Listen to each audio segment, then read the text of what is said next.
কিয়ামতের ওই কঠিন ময়দানে 7 শ্রেণীর ব্যক্তিকে রব্বুল আলামিন তার আরশের নিচে ছায়া দিবেন।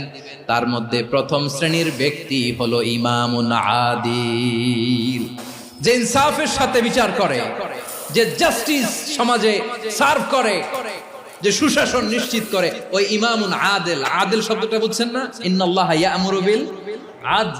পাইছেন? আদিল। 7 শ্রেণীর ব্যক্তিকে আল্লাহ তাআলা সুশীতল আরশের নিচে ছায়া দিবেন, যেদিন তার দেয়া ছায়া ছাড়া কোনো ছায়া থাকবে না। এর প্রথম হচ্ছে ইমামুন আদিল, ন্যায়পরায়ণ শাসক। চিল্লায়া বলেন সুবহানাল্লাহ।